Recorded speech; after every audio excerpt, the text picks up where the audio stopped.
Hi, everyone. I'm Heidi Ferguson, and I guess it's like not a fuchsia, but whatever, like a pinky purpley top is Foresta. And our guest today for the fourth or fifth time is Lindsay Mann. Hello, Lindsay. We're so excited that you're here. And this is Fierce Honest Hearts. And it's October 2022. And the reason I'm saying that is because we are celebrating year 2 of this podcast. And we're going to be celebrating all month long with another guest and ourselves. And we're just so excited to have shifted things and having different guests and up leveling and all the things. It's been really exciting. And yeah, and so here we are. So I'm going to start like we always start with a check-in. And my check-in is that, so this week's an easier week. It's a little bit lighter for me, just kind of emotionally, which feels really good. And I'm still holding a lot, and I have this ability, which I'm really grateful for, to hold a lot and to also know when I need to compartmentalize. Because I feel like in the world, before I had that skill set, I felt overwhelmed a lot and really heavy, and it affected my, seasonal affect in a really, really dark way. And I'm like, I got to figure something else out. So I learned the skill of compartmentalizing, and I'm certain. I mean, if you want to ask me about that, ask me about that. I'm certain that Lindsay and Foresta also know about that and know how to work through that. And yeah, and so the other thing that I want to add is that I listen to a lot of podcasts, which I mention every once in a while here. And what I want to say is that it's a reminder for myself and for everyone here and those that are listening that we're still not through this. Like, we still are in the midst of, even though it feels different, like things have shifted. And I was listening to a couple of people talk on a podcast, either yesterday or today, and they were saying that there's been a lot of loss. And because of that, it's going to take us a good 5, 6, 7 years to kind of fully come through this, like with our mental health and our emotions intact and all this stuff. And I was just like, yeah, like I'm noticing that my journey of grieving changes. And some days I do really well. Some days I'm in puddles of tears. Some days I'm reaching out to friends. But it's all shifting. And if you feel like you're alone in this, I'm going to really invite you and encourage you to reach out. Reach out to someone. You don't have to do this alone. Yeah. So I think I'm going to stop there. That was pretty deep. I'm going to stop there. And yeah, and invite whoever wants to go next. That's good. I am just so freaking elated to be here with both of you. I'm just really feeling that in this moment. The joy is sort of bubbling up. I just want to name that. It's so sweet that this is our time together and that we're celebrating, uh, you know, our friendship as well as other things. So that feels important to name. And then this is totally superficial, but I'm in my big hair era, which is the winter coming. Like, I start to let my hair go as big and as thick as it wants. And I don't know why, but there's something very exciting about like letting loose that way, particularly with things happening. And I'm going to call it the Persian Empire, right, in Iran, where hair has become such a, I'm going to call it an icon of freedom. There's a part of me that just wants bigger and wilder and more obnoxious hair right now as part of it all. And I really love this time of year. I love it and I hate it because I don't like the cold. makes me a little angry. Um, as a Los Angelian who was used to 75 degrees and sunny year round, at first I'm like, fuck you a little bit. This is cold and ugly. And then I find my blankets, my sweaters, and my twinkle lights. And I realize how much I love cozying up, which feels like a very good way to start to move into autumn. Um, and check with me in February when I'm like gnawing on the corner of a table, right? Like there's all of it. But right now, it feels really sweet to start feathering the nest and cozying up and buying the candles and just like preparing for some darkness, but in a really good way. And then I think just the last 24 hours have been big for me in a lot of ways. A lot of adulting, a lot of important things happening, and all things that I feel really good about. Like I'm doing things that matter to me, whether that's couples coaching or podcasts or teaching. And I'm just kind of marveling at kind of whatever those dreams were 2 or 3 years ago, and sort of the harvest that's happening. Just wanting that to be a source of hope for people who might be in the like, I'm depressed, I want something different, I want something more in my life. But there is effort and work, and then there is like this soft place. So yeah, that's my share for now. Might be more, but I'm just tickled to be with you both. Thanks, Podesta. Lindsay, do you want to share where you are right now in your life? Sure. Well, I'm super cozy and always excited to be in the company of the two of you.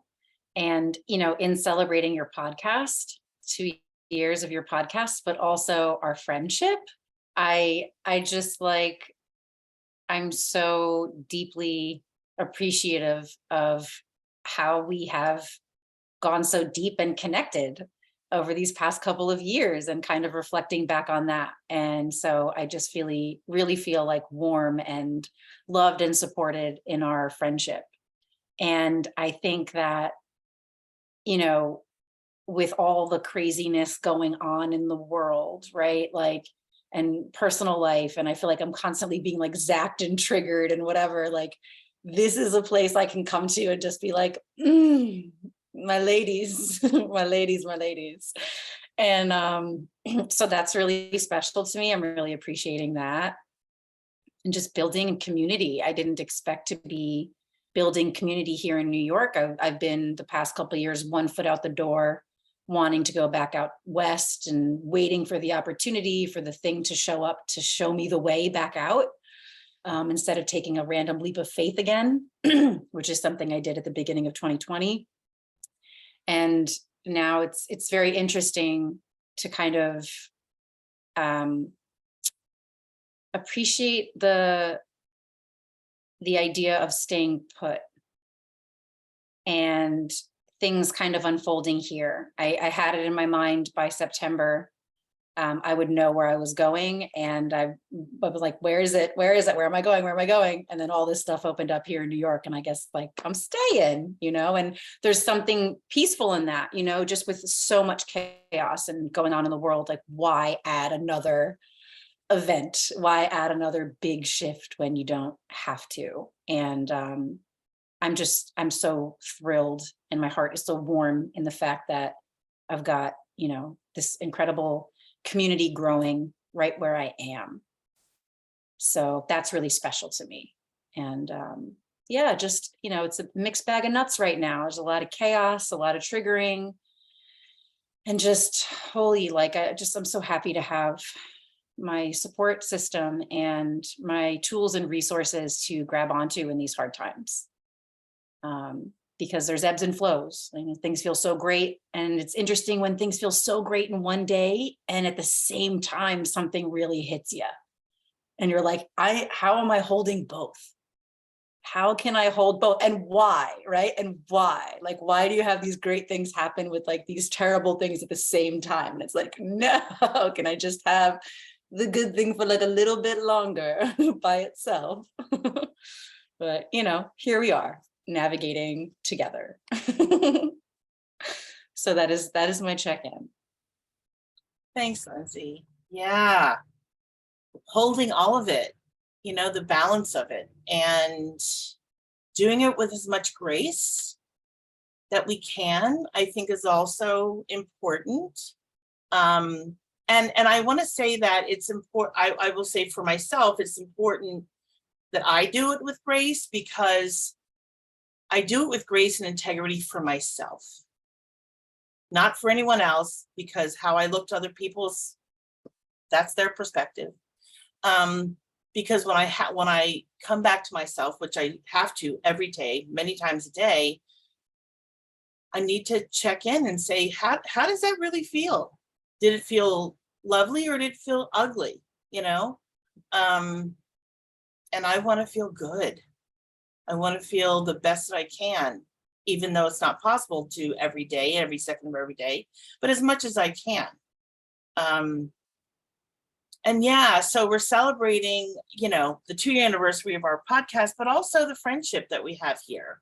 And I want to say for myself, because you two are geographically much closer than I am, and it has really meant the world to be in your presence quite a bit, once a week, sometimes more than once a week.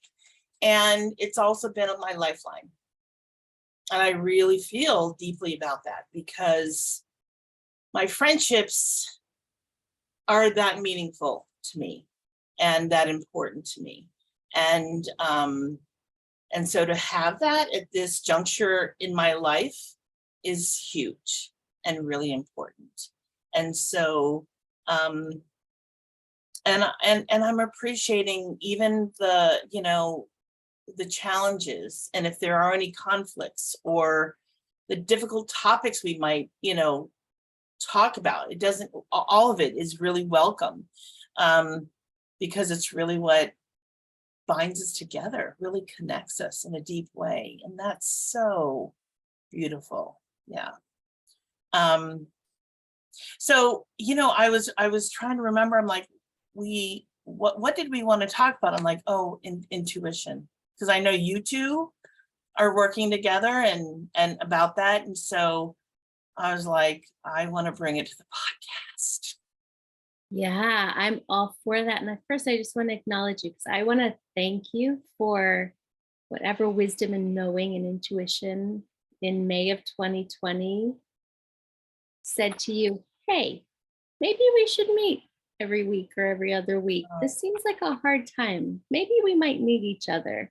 I just am so grateful for your knowing and your invitation, that you knew what even I needed before I did.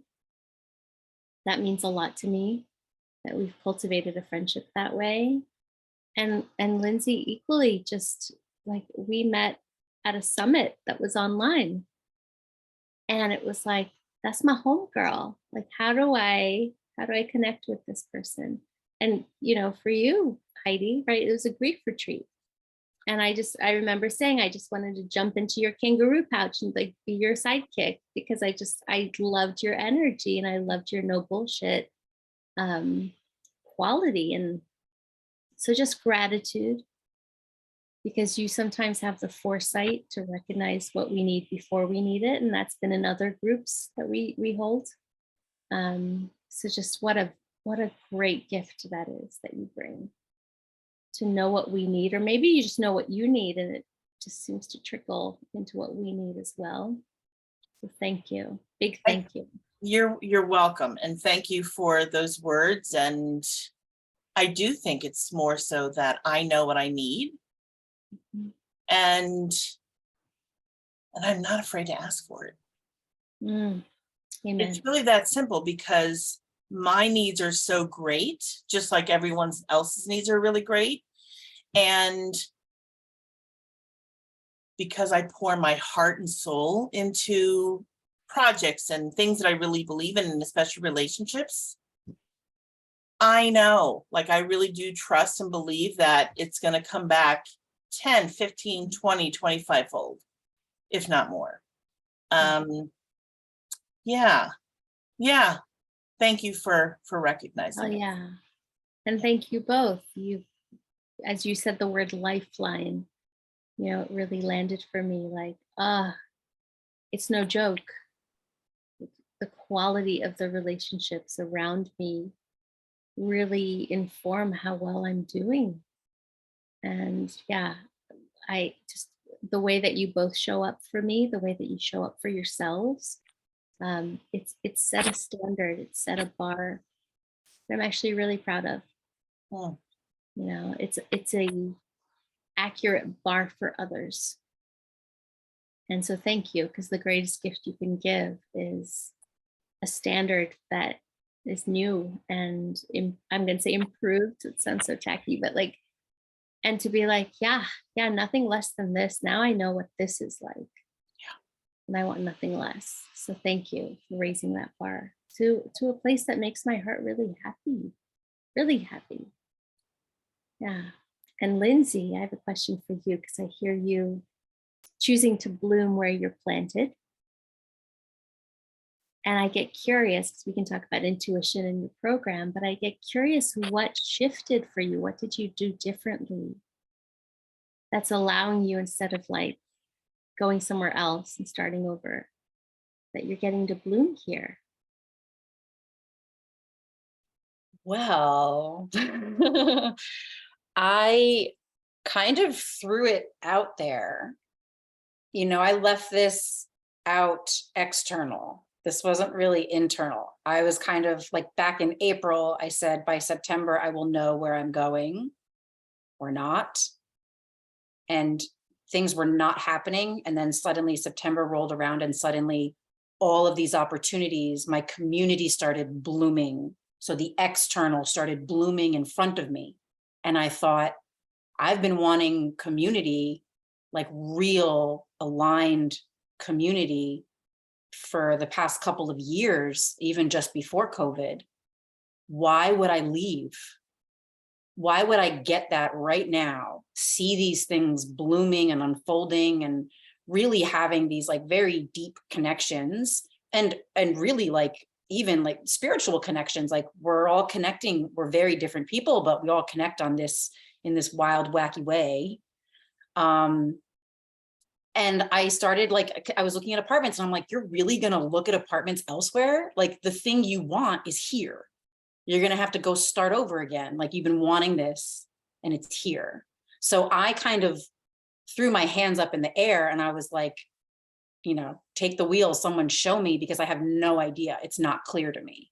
So it was actually less of like kind of like an internal thing and more of like a throwing it up to my guides and my passed on loved ones. And I was like, show me where I need to be because I have no idea.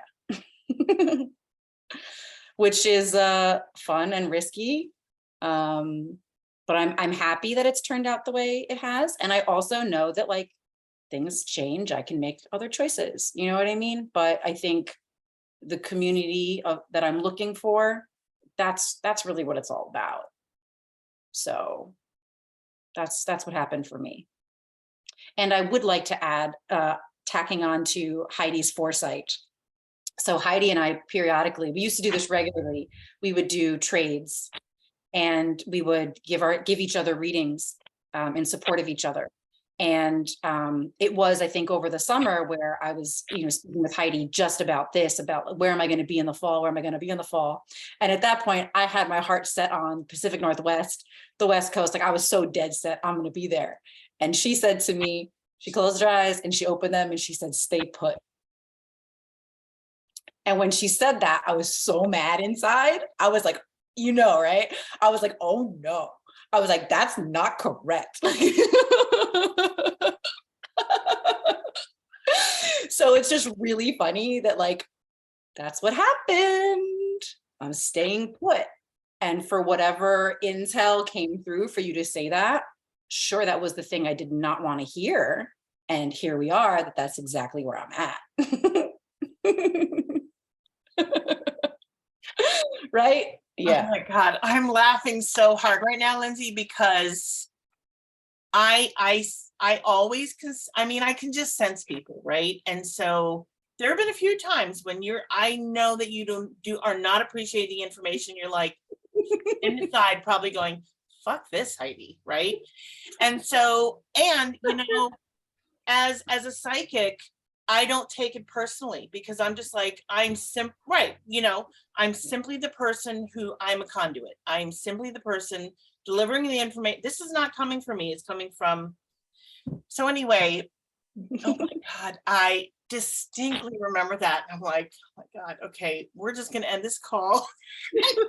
And whatever happens, whatever happens, happens. But I will say, you're not the first person who's come back to me and said, oh my gosh, I didn't, either I loved hearing this or I didn't love hearing this, but this is, and I'm like, okay, I know that I'm on the right path. Like that really validates and confirms. But I also want to say to you, thank you for trusting me. Like legit, like really being genuine, legitimate here. Thank you for trusting me. And thank you for trusting yourself. Because even, you're staying put, you're not moving. You looked at apartments, you like had a consideration, you were looking maybe to move, whatever. The information was very different than what was actually happening energetically, right? And so it takes a lot of trust to stay put because you think, like we can really get in our own stuff. And you're thinking, oh no, I want this other thing. And the universe can often have something very different in mind. And I've been there so many times. And I'm like, no, like with all my resistance, I'm like, no. And then the universe is like whispering, okay, Heidi, I'm going to remind you one more time. I'm like, fuck. And it's hard, but it really takes a lot of not only trust in the universe and trust from your higher power, but trust in yourself. Yeah. That's the most important thing that we can give ourselves, encourage other people to do in their lives is trust themselves.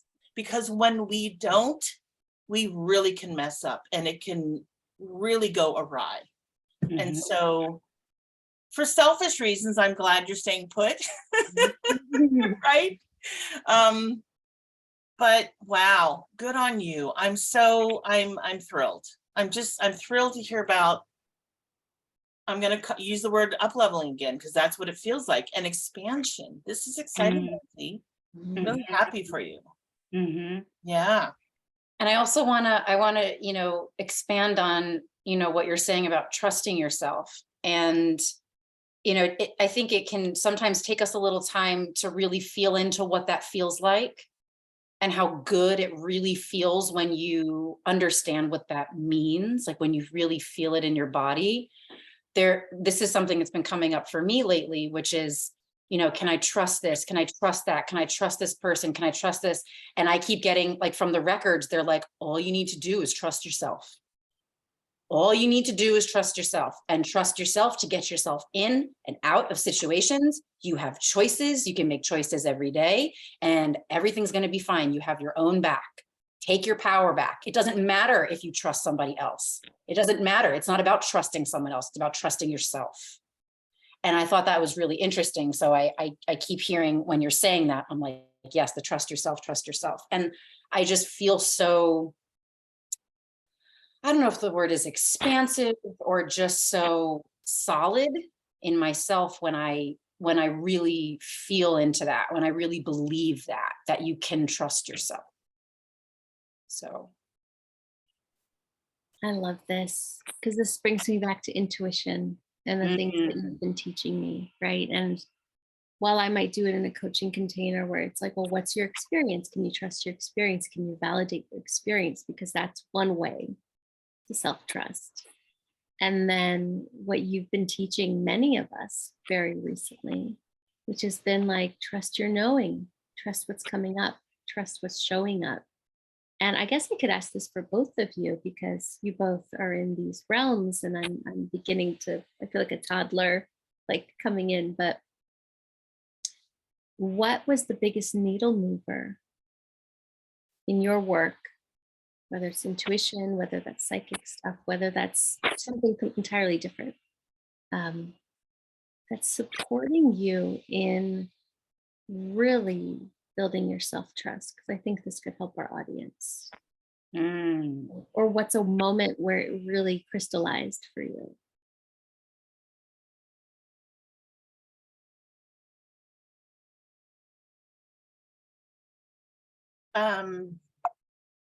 So this is an ongoing journey for me. It's ever evolving and changing. And I would say, so there are a couple things.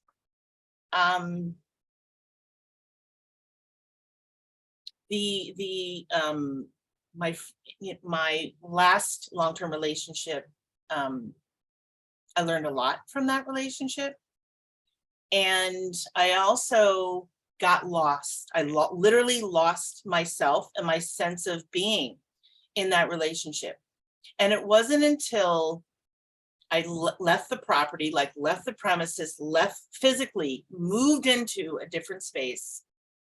And I remember my first, I wasn't even unpacked, but my bed was made and I was going to bed that night. And I was like, oh my God, this feels so good and so different. And I could literally feel things shifting, even though I don't know that I could necessarily name it. I felt things shift within me and I'm like, this is where I'm supposed to be. I'm not supposed to be in that relationship. It was right that it ended. And I was also remembering to the beginning of the relationship when we were getting to know each other, I realized I was like, that was not the right relationship for me. Although I learned a lot from it, it was not healthy and good for me. So just having, like, I felt like I came full circle after I'd moved out and everything. And I was like, wow, what a revelation. And then I would say for me, the second thing is, you both know that I do witness meditation once a week with Janice. And because of the continuity of that and the showing up for each other and the commitment to that. And then also, so, we have a discussion and then we go into a 20-minute meditation. And during the meditation, we write down in a journal what's coming through. And I am amazed, and I'm so humbled by it. I'm amazed every time that we do it, which is once a week, sometimes a little bit more, that it's as if I'm hearing the same thing, but with different words, right? And so I'm like, okay. So it's like spirit only gives me a moment to forget, and then I'm like, okay, I'm reminded again. There it is in text. There it is, and right. And what I've recently begun doing is, because it's all handwritten, I've been going back and writing it, like typing it into a Word document. So I'm going back to 2019. So we've been doing this for 3 years now. And I can't even believe, I'm like, wow, this continues to show up again. And it isn't even conscious. It really is coming from this other entity, this higher power, this, we call it what we call it. And so I would say that's the other thing for me. Yeah. Yeah. Thanks, Heidi. It feels important to just name, like, sometimes it's coming from a meditation, or it's coming from a certain practice or a ritual, versus I think sometimes people want a direct answer to intuition, but it sounds like practice. Lindsay, how about you? What has helped you get really connected to your intuition? Listening to my body. I spent so much of my life trying to shut it up and ignoring it and not listening to it, and allowing for like my mind and like play it cool and, you know, poker face and all this stuff, while like from the neck down, my body was having all these reactions. And like our intuition is all of it.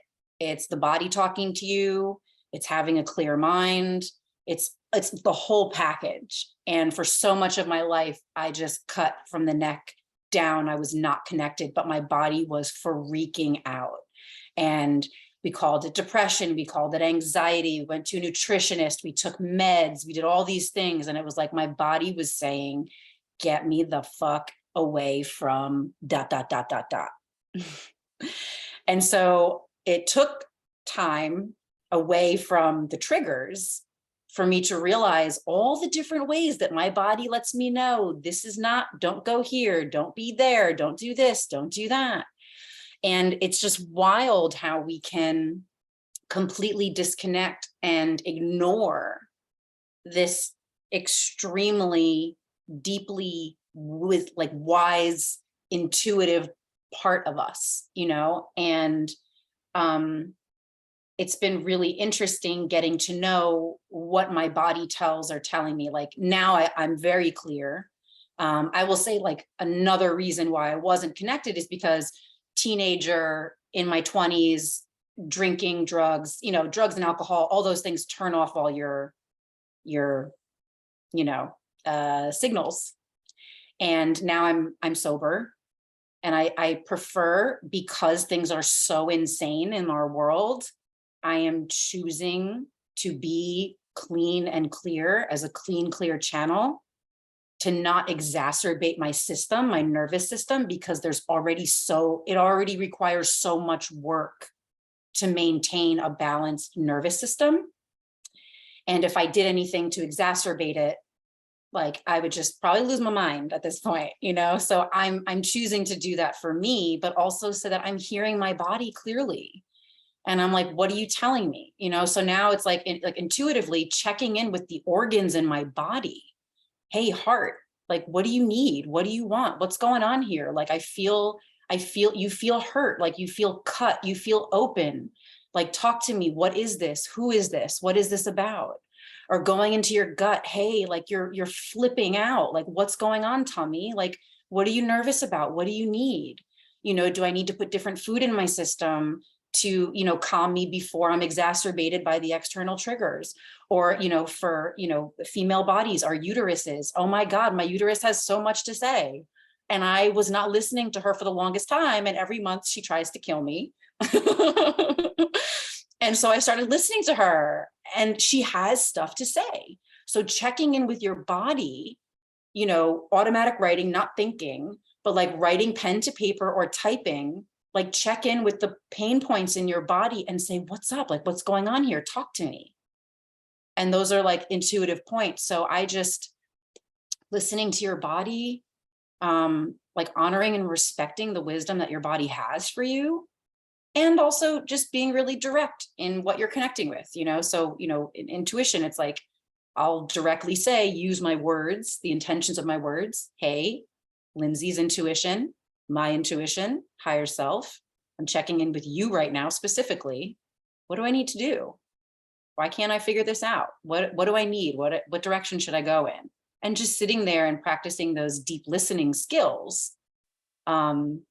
Not trying to force anything to happen, but just kind of sit back and see what comes through, because you're always going to get an answer. You just have to sit in the silence long enough and breathe and listen, which I know is hard for lots of people. But, you know, we're listeners, you know, we're good at listening. And so, you know, it's a little bit, you know, easier when you are on that like observing, you know, listening stance. So yeah, deep listening, listening to your body. Mm-hmm. I wanted to add to that, Lindsay, because I felt like even though you didn't use the word patience, but patience, right? Because, you know, we live in this society of like automation. Everything shows up at the snap of a finger. Like we can order things and they're within less than a day, whatever. And that's not how intuition works. It's just not. Like, you not only have to, like Lindsay said, listen, but really listen. And I'm not just being like, listen, blah, blah, blah. No, be intentional about the listening. Because messages are coming through all the time, literally all the time. And it's our responsibility to receive them, to be open for them so that we can hear them and take them in. And if we're missing messages, that's on us. It's because we haven't been paying attention. It's because we haven't been listening. It's because we haven't been patient enough. Yeah. And yeah, and you know, I want to say to people that it's so easy, because it's easy. Like, once you get in the, like, it's muscle memory. Once you do the reps and it becomes part of your everyday life, it really does get easy. But if you let a muscle atrophy, it's not, the next time you use it, there's going to be some pain. And it might take a little bit of catching up. And that's the same way with utilizing your intuition. Yeah. Fadesta, I have a question for you. Yes. I'm curious to hear from you, first of all, how all this is landing, because I know you're new to it, but you're not really new to it because you use it as a child, you said, right? We talked about this a little bit. And so I'm curious, at this point in your life, I'm going to say 25, 30 years later, after initially where you At were in least. your Yeah. childhood. Yeah. How is it? Yeah. What's different? What are you doing differently to, like, are you calling in? Are you asking questions? Are you getting their attention? I'm just curious what your process is, if that's okay. Yeah.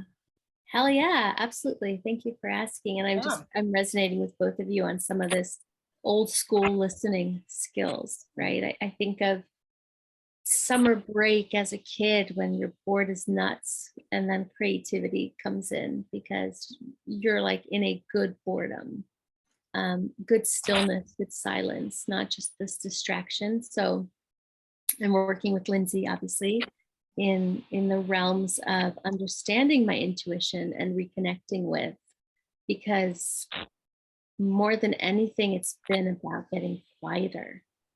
It's been about doing less. It's been about distracting less. And I have an affinity for being passionate and busy, which can pull me away from my intuition. So having more white space in my days, in my life, has been paramount. And then the Vedic meditations that you've been walking me through, Lindsay, of, I'm used to guided meditations where the whole 20, 30 minutes, someone's telling me what to do. And these are like, oh, I'm just with me and me. Good Lord, what's this going to be about? And it's getting easier. It's getting easier to hold that space with myself. And it feels easy once I know where it is. I think that's, at first it's like a little bit of a scavenger hunt, or treasure hunt might be a better term. And then it's like, oh, it's over there. Okay, now I know how to get over there. And because I think I was deeply intuitive as a kid, it wasn't so much like I had to figure out how to be intuitive. I had to unlearn all the judgments and strategies of the society, frankly, around intuition, because it really feels to me, I say this to couples, right? Like, yes, you're going to do the lifting right now, but your life is going to be easier together later. And so it feels similar, this learning experience of, yes, I'm doing the reps right now to remember what I knew. So that when I make choices for my business, for my relationships, for my travel, for my life, and for, the world at large, that it's coming from that place that's genuine and true. And yes, just like other coaching methods, it's like you're going to front load, it's more effort. You've got to learn, you've got to be a student, but take the time now to save the time later Mm. is probably my headline, Mhm. right? If I have this part of me back, because it really does feel like a reclamation, it doesn't feel like, oh, I'm stacking something new on. It feels like I'm reclaiming something that was my birthright, that was mine before people told me it was bad or sinister or whatever the narrative is. To have this back feels like a homecoming. Mm. Yeah, it feels like home, and it feels, yeah, like such a gift to, at this time in my life, have that arsenal of tools back. Mhm. Right? It's almost like your GPS, like it's a GPS, right? I'm trying to go with the modern lingo, but how are we even functioning without our GPS? That's my question back. That's a great question. And I would say those who are attempting to live without their GPS, their intuition, are probably making lots of errors that don't need to be made, and Mm. are also probably suffering a lot of pain that doesn't need to be experienced and Mm. suffered, and also, in a sense, torturing themselves. It does not have to be that hard. It really doesn't. So I think I've shared with the two of you that I'm reading this book, Mother Hunger, and the chapter that I just read, they talked about in like a mother's intuition and how back in the day, so I was born in the 60s, right? And back then, like in the 60s and 70s, I don't know if you've heard of Dr. Spock. Okay, so Dr. Spock, for those of you who don't know, is this child psychiatrist, or yeah, he's psychiatrist, and he's written books about like how to parent and how to, parent a child, et cetera, et cetera. And so women were reading this, mothers were reading his books as if they were gospel, instead of listening to and going with their intuition. And I'm like, wow, like that really can mess with someone, And I just thought, and I'm not going to share anything personal but I'm like, oh yes, this was tried, and this was tried, and this was tried, and I'm just seeing how differently it would have been if my life would be if things were a little bit different when I was an infant, yeah. And so I'm saying that just simply because they're going to be people and I'm just going to say in general, who are going to challenge you, and they're going to challenge your intuition, and they're going to challenge your spirituality. They're going to challenge every single thing, because it's happened to me, and I'm sure it's happened, right? And I'm like, and what I want to say is just simply hold on to yourself. Hold on to yourself and know that your truth is your truth. Mhm. And what's happening within you is really what's happening within you. And to listen to that and to pay attention to that, because if it doesn't feel right, it's not. There's a reason that things feel off or funky or unbalanced or whatever. But if you come back to yourself and you really check in, that's where you're going to be most nurtured Mhm. and most taken care of. 100%. Mhm. Wow, look at the time. Yeah. Wait, but there's more, because I There's- just want to There's always more, right? Yeah, I go want to ahead. add that Go. place of my headline is from my coaching lens is like trust your experience, Mm. right? Heidi, when you're like, if it's off, it's probably off. Like Yeah. trust it. And so many people have to come back home to trusting their experience and possibly healing their trauma so they can trust their experience, right? So Lindsay, I'm curious for you. Yeah, without, I guess, going into details, but like, where are the pitfalls of like not trusting your GPS?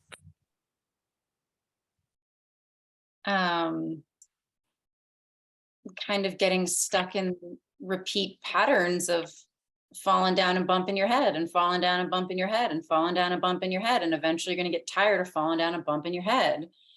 And there's usually something that's coaxing you to try a different way. It's like, no, do this. It's easier, or this is better, or maybe not easier. You might be afraid of this thing, but on the other side of this thing, you're going to feel a lot better. But let's get you out of this loop. And it's usually you'll loop and hit harder and harder and harder until you do something different. Does that answer your question? I love it. It's like the cosmic 2x4, right? It's like, we could keep playing this, or we could try something different. Yeah. And I think this speaks to why people are afraid of change. Yes. We don't often know what's on the other side. And someone, a guide like you two, can say, it's going to be easier on the other side of this. And it's still a heavy lift and a steep climb. Yes. To get to the other side. Yes. I just wonder for, like, for our audience, if they're enduring or dealing with stuff and they're in that little loop cycle, maybe it's just some closing remarks around trusting that it's better on the other side. I think that's a big faith walk for people. Totally. I mean, you can get very comfortable in that loop. That's why we stay in it, and I think usually there's some lifeline. There's something that pokes you, that taps you on the shoulder. That's like, hey, here's a different perspective. Here's a different way. But usually it requires like something to shift your perspective for you to see a different way at all. There's an awareness that there is a different way. If you don't have the awareness that there is a different way, you don't know to get out. You don't know to do something different. I would add also, so yes to all of that. And in our lives, we have millions of opportunities, even things that we don't see necessarily. And I would say that to begin that trust walk, if you see an opportunity to take a tiny baby step, do it. Because literally, like if we're walking in this direction and that much, and that's maybe an inch and a half, imagine, right? Mm-hmm. And it will, like, even the slightest thing will shift if you simply trust that that's what's going to happen. That's what I have. Thank you both. That feels really juicy, and like there's so much more I want to ask, and I know we'll have to part 2 this piece just around, it's just so rich. It's so rich, like what's possible, right? Even when you share like just this little choice point, this change at this one place. I'm thinking of you, Lindsay, like instead of just like scramming to another place and thinking that's the thing, having to root here and see what happens. Like that's a choice point. And then just noticing what can unfold when we make different choices. Right? Yeah. And then what you said, Lindsay, around sometimes we don't even know there's other choices. Because I see this with couples where it's like, well, either I got to do this or I got to do this. And I'm like, well, that's 2 shitty choices. Is there an option C, you guys? Like, and often they're not thinking that creatively or that intuitively. Maybe there's a better option, the 2 they're stuck with. So, yeah. Can I slide one little helpful thing into that around choice? So for some reason, I had this belief system for most of my younger life that I didn't have a choice. Maybe we get it as a kid. Someone tells you you don't have a choice and you just own that, you embody that, you believe that. So I got into situations thinking I didn't have a choice. And then one day I overheard these 2 gentlemen like nerding out about like neuroscience and all this fun stuff. And then one of them said, do you know that in every single situation, you have 35,000 choices? I love that. And when he said that, my head went, what? And it like set me free. So for anyone who thinks that you only have choice A or B, or you don't have a choice at all, you've got 35,000. I love I that. love knowing that. Oh Mhm. my God. It's so expansive. It So is. Yeah. It Because really we might be is. thinking at best, thinking of like 17 choices Right. at best. yeah, 35,000? Holy cano- 35,000. Oh my God. Yeah. Limitless, near limitless, Yeah. right? Yeah. Hmm. Thanks, friends. Thank you. Do we have a chat pack this week? We have a chat pack. We have two fun chat packs. Okay. If you could be an animal, which animal would you be and why? Hmm.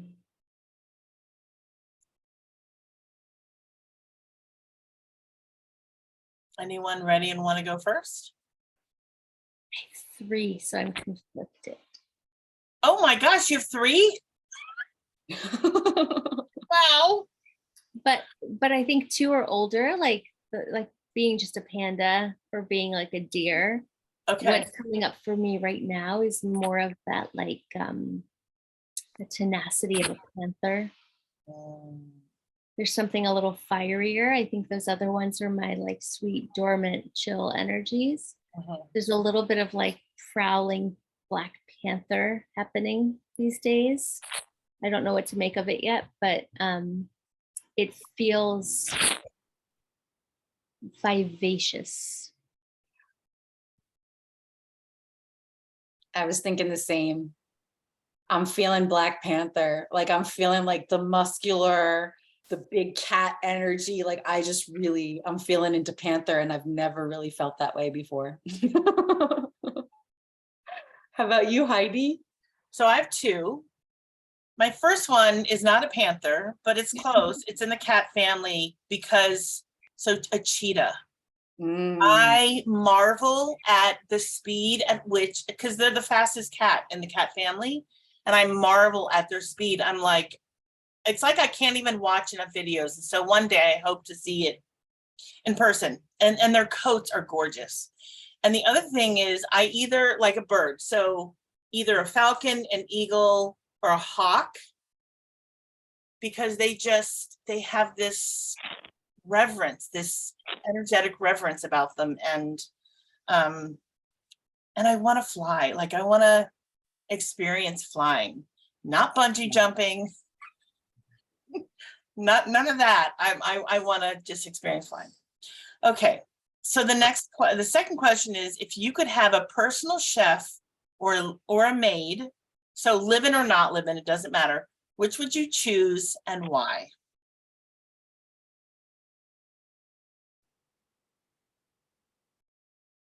Chef. Okay. I don't mind cleaning. I can clean. I find that fun when I get into it. But if I could have a chef, just nourishing, delicious food for me, because I don't cook very well, or I just don't cook very often. Oh, and I've had some very incredible chef friends who spoiled me, and I miss them very much.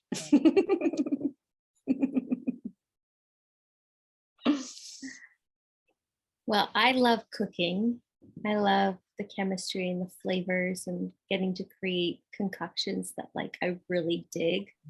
So I would love to have someone who comes and just deep cleans my castle, and definitely not live in. So I love your delineation there. Like, I want you to come and go. I don't want to feel like you're here.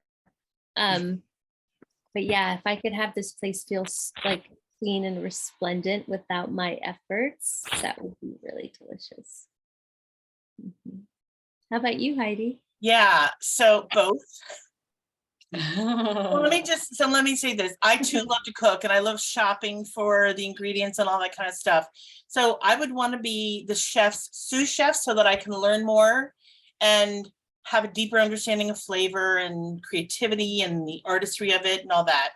And then I'd let him or her go. And then if I need him or her to come back to teach me more, I would. And then I would say, the cleaning person, once a month to do a deep cleaning is enough. I don't need any more than that. Yeah. So that's it, ladies. Thank you, everyone. Thank you both for being here. Thank you, Fedesta, for being my podcast partner, friend, Yeah. confidant, Lindsay. Oh my God, I learned so much from both of you. And to our audience, thank you for being with us on this journey, which is now 2 years. We're starting our we're going into our 3rd year, right? We've got a toddler now. Yeah, I know. So if you haven't yet, please like us, hit subscribe if you haven't yet, and join us on the ride, and we will see you next time. Bye, everyone.